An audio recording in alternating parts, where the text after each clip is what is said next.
Tu sais, l'autre jour, j'ai lu un article super intéressant en français. Je comprenais tout, c'était clair, bien structuré, aucun problème. Mais, quelques heures plus tard, j'ai voulu raconter l'article à un ami, et là, trou noir. J'hésitais, je ne trouvais pas mes mots, j'avais peur de faire des erreurs. Pourtant, je connais le vocabulaire, je comprends bien quand je lis.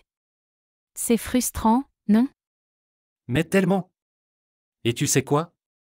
Tu n'es pas du tout seul. Beaucoup de gens vivent exactement ça. Lire et écrire en français, ça va. Mais dès qu'il faut parler, panique totale. Pourquoi? Parce que le français parlé et le français écrit, ce sont presque deux langues différentes. Dans cet épisode, on va justement parler de ça. Pourquoi c'est si dur de parler même quand on comprend bien? Pourquoi on bloque? Et surtout, comment surmonter tout ça? On va vous donner des astuces concrètes, des techniques efficaces, et on va surtout vous déculpabiliser. Faire des fautes, hésiter, chercher ses mots. C'est normal. On est là pour vous aider à prendre confiance, à parler plus facilement, et à transformer votre français passif en français actif. Alors, vous êtes prêts? On commence. Tu sais ce qui revient souvent chez les apprenants de français?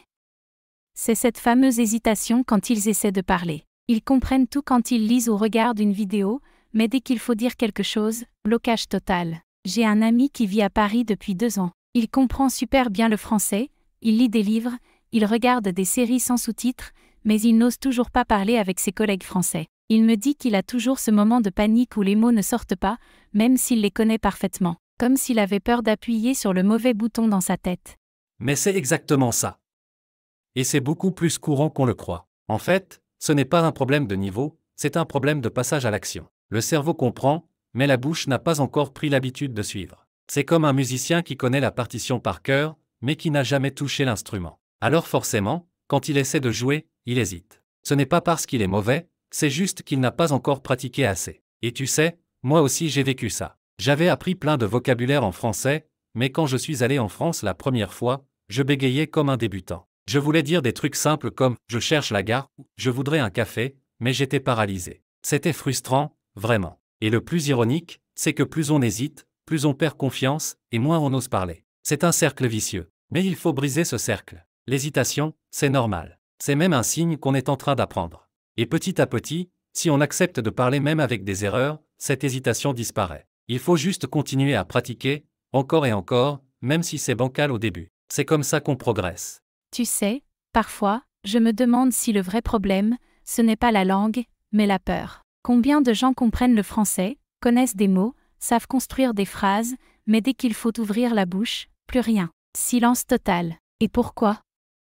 Parce qu'ils ont peur de se tromper, peur de mal prononcer, de dire un mot dans le mauvais ordre, ou pire, que quelqu'un se moque d'eux. J'ai une copine, super douée, qui a passé des années à apprendre le français à l'écrit. Mais elle refuse de parler, même dans un café. Une fois, elle m'a dit, si je fais une erreur, ils vont penser que je suis bête. Et j'étais là, choquée, parce que non, faire une erreur, ce n'est pas être bête. C'est juste être humain. Mais tellement. Et tu sais quoi? Même nous, les natifs, on fait des erreurs. Qui ne s'est jamais trompé en parlant, en mélangeant deux mots, ou en bégayant un peu? C'est normal. La peur de faire des erreurs, c'est comme une barrière invisible qui empêche de progresser. On attend toujours le bon moment pour parler parfaitement, mais ce moment n'arrive jamais. Et pendant ce temps, on garde tout dans la tête, sans jamais s'exprimer. Mais imagine si les enfants pensaient comme ça. Ils n'apprendraient jamais à parler. Un bébé, il fait des erreurs tout le temps, il invente des mots, il dit des choses bizarres, et pourtant, il continue. Il ne se dit pas « Oh non, j'ai mal dit ce mot, j'arrête de parler pour toujours ». Non, il apprend en faisant, en se trompant, en essayant encore. C'est exactement ce que nous devrions faire en apprenant une langue. Accepter les erreurs, les voir comme des étapes, pas comme des échecs. Et puis, soyons honnêtes. La plupart des gens ne font même pas attention à nos fautes. Ils sont juste contents qu'on fasse l'effort de parler leur langue. Alors pourquoi avoir peur? Au contraire, chaque erreur, c'est une petite victoire. C'est la preuve qu'on essaie. Et c'est comme ça qu'on apprend à parler pour de vrai. Tu sais ce que j'ai compris après des années à aider des gens à parler français? C'est que les erreurs, ce n'est pas un problème, c'est une preuve qu'on avance. Franchement, comment tu veux progresser si tu ne te trompes jamais? C'est comme vouloir apprendre à faire du vélo sans jamais tomber. Impossible. Et pourtant, beaucoup pensent que faire une faute, c'est honteux. Ils rougissent, s'excusent, se taisent même. Mais pourquoi? Même nous, on fait des fautes tous les jours. Combien de fois j'ai dit « j'ai été à Paris » au lieu de « je suis allé à Paris » ? Et personne ne m'a jeté des pierres, hein ? Exactement. Et j'adore ce que tu dis, parce que les erreurs, c'est ce qui rend l'apprentissage vivant. On apprend tellement plus d'une faute que d'une règle de grammaire lue dans un bouquin. Une fois, un de mes élèves a dit « Je suis tombé amoureux de la pizza », alors qu'il voulait dire qu'il adore la pizza. On a tous rigolé, mais tu vois, cette phrase, il s'en souvient encore aujourd'hui. Et il ne fait plus l'erreur. Pourquoi ? Parce qu'il l'a vécu. L'erreur est devenue une leçon. Et tu sais quoi ? C'est beau, ça, parce que ce n'est pas une faute sur un papier rouge, c'est une expérience. Alors moi je dis, faisons des fautes. Osons. Parce qu'à chaque erreur, on devient un peu plus fluide, un peu plus à l'aise, un peu plus français, tout simplement. Tu sais ce qui bloque beaucoup de gens quand ils parlent français ? C'est qu'ils veulent parler parfaitement. Zéro faute, une prononciation parfaite, une grammaire impeccable, comme dans les livres. Mais la vérité, c'est que personne ne parle comme ça, même pas les natifs. Écoute une conversation dans la rue, il y a des phrases coupées, des fautes parfois, et pourtant, tout le monde se comprend. Le but, c'est pas de réciter un poème, c'est juste de communiquer. Si tu dis « je suis allé au magasin hier » au lieu de « je suis allé au magasin hier », ben devine quoi ? On t'a compris. Mission accomplie. Mais oui. Et viser la perfection, c'est comme vouloir nager sans se mouiller. Ça n'existe pas. J'ai un ami qui parlait super bien français, mais il attendait toujours le bon moment pour parler. Il préparait trop, il voulait tout dire parfaitement. Résultat ? Il ne disait rien, trop de pression. Et tu sais quoi ? Pendant ce temps, un autre pote faisait plein de fautes, mais il parlait, il rigolait, il osait. Devine lequel a progressé le plus vite ? Celui qui parlait, évidemment. Parce que l'apprentissage, c'est pas un concours de perfection. C'est un chemin où on apprend en marchant, pas en restant immobile. Tu sais, j'ai remarqué un truc. Quand on apprend une langue, on a tendance à voir les erreurs comme des ennemis. Dès qu'on se trompe, on rougit, on s'excuse, on a honte. Mais en vrai, les erreurs, c'est nos meilleurs profs. C'est grâce à elles qu'on comprend ce qui cloche, qu'on corrige, qu'on avance. Regarde les enfants, ils se trompent tout le temps, ils inventent des mots, ils mélangent les temps, mais jamais ils ne s'arrêtent de parler pour autant. Exactement.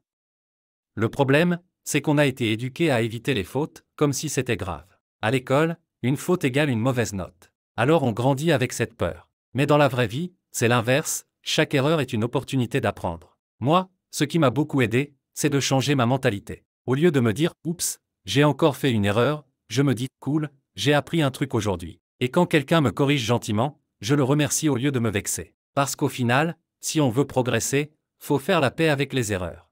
Tu sais ce qui me frustrait le plus quand j'ai commencé à parler français ?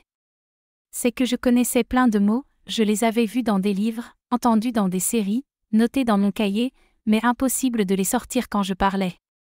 J'avais l'impression que tout restait bloqué dans ma tête. Mais oui, c'est hyper courant. C'est la différence entre le vocabulaire passif et actif. Le passif, c'est les mots qu'on comprend en lisant ou en écoutant. L'actif, c'est ceux qu'on peut utiliser spontanément. Et souvent, on croit qu'on ne connaît rien, alors qu'en réalité, on n'a juste pas encore activé ce qu'on a appris. C'est comme avoir un frigo plein mais ne jamais cuisiner avec les ingrédients dedans. Tu te souviens quand je te disais que je comprenais presque tout en français, mais que j'étais incapable de le parler ? C'est là que j'ai compris un truc, apprendre des mots ne suffit pas. Il faut les réveiller, les sortir du mode passif et les mettre en action. Sinon, c'est comme connaître la recette d'un gâteau par cœur, mais ne jamais le cuisiner. Exactement. Et pour ça, il faut pratiquer activement. Il ne suffit pas de lire ou d'écouter. Il faut utiliser les mots. Créer des phrases avec, les dire à voix haute, les intégrer dans des mini-dialogues dans ta tête ou même devant le miroir. C'est ça qui crée des automatismes. Plus tu t'habitues à les sortir, plus ton cerveau les rend disponibles quand tu parles. C'est comme entraîner un muscle, plus tu l'exerces, plus il devient réactif. Tu sais ce qui m'a vraiment aidé à enfin utiliser les mots que je connaissais déjà ? 3 techniques simples, mais super puissantes, le shadowing, la répétition active et la conversation dirigée. Avec le shadowing, tu répètes exactement ce que tu entends, presque en même temps que la personne dans un film, un podcast, peu importe. Tu copies l'intonation, le rythme, les expressions, un peu comme du karaoké. Ça muscle ton cerveau et ton expression orale. La répétition active, c'est l'étape d'après. Tu prends des mots ou expressions que tu veux maîtriser, et tu les utilises volontairement dans des phrases. Tu peux même t'enregistrer en train de raconter ta journée avec ces mots. Et enfin, la conversation dirigée, c'est magique. Tu choisis des mots précis avant de parler avec quelqu'un, et tu t'obliges à les caser dans la discussion. Résultat ? Tu passes du mode « je comprends » au mode « je parle ». Mais c'est exactement ce qu'il me faut. J'ai toujours l'impression d'avoir les mots dans ma tête, mais qu'ils sortent jamais quand il faut. Le shadowing, je n'ai jamais essayé sérieusement, mais ça donne envie. La répétition active, je peux faire ça dès ce soir, genre inventer des phrases avec mes mots nouveaux. Et la conversation dirigée, c'est carrément génial, je vais même prévenir mon partenaire de tandem que je vais glisser 5 nouveaux mots pendant qu'on parle. Franchement, on passe notre temps à accumuler du vocabulaire, mais si on l'utilise pas, c'est comme garder des outils dans une boîte sans jamais s'en servir. Tu sais ce que j'ai remarqué ? Quand j'apprends un mot dans un moment fort, genre un fou rire, une discussion intense, ou même un moment gênant, je ne l'oublie jamais. Par exemple, une fois j'étais à Paris, j'essayais de commander un croissant et j'ai dit par erreur « coussin ». Le serveur a éclaté de rire et m'a corrigé gentiment. Eh bien, depuis ce jour-là, je n'ai plus jamais confondu les deux. Ce moment m'a marqué, émotionnellement, et du coup le mot est resté gravé dans ma tête. Mais c'est exactement ça. Notre cerveau adore les émotions. Si tu apprends un mot pendant une scène d'un film qui t'a bouleversé ou pendant une dispute, ton cerveau le classe comme important. Et c'est pareil quand tu l'utilises dans ta propre vie. Dire « je suis épuisé » après une longue journée, au lieu de juste lire le mot dans un livre, ça change tout. C'est pour ça qu'il faut lier les mots à des expériences vécues, les émotions rendent l'apprentissage vivant. Alors au lieu de mémoriser des listes froides de vocabulaire, vivons le français dans des vraies situations, même banales, raconter ta journée, discuter d'un souvenir d'enfance, ou même râler sur la météo. Tu sais ce qui m'arrivait tout le temps au début ? J'étais en pleine conversation en français, tout allait bien, et là, trou noir. Le mot que je voulais dire disparaissait de ma tête. Et au lieu de continuer, je restais bloqué. Silence, malaise, fin de la discussion. Ah mais ça, c'est arrivé à tout le monde. Et c'est là qu'on comprend l'importance des fameuses phrases de secours. Tu sais, des petites phrases comme « comment on dit déjà » ou « j'ai le mot sur le bout de la langue ». Elles sont magiques. Elles permettent de gagner du temps, de détendre l'ambiance, et surtout de continuer à parler. Parce que l'objectif, c'est pas d'être parfait, c'est de garder le flow. Même les natifs le font tout le temps, attends, c'est quoi le mot déjà ? Et personne ne les juge. Donc faut pas hésiter à les utiliser. C'est bien plus naturel que de rester figé. Alors, si on devait résumer tout ce qu'on vient de dire.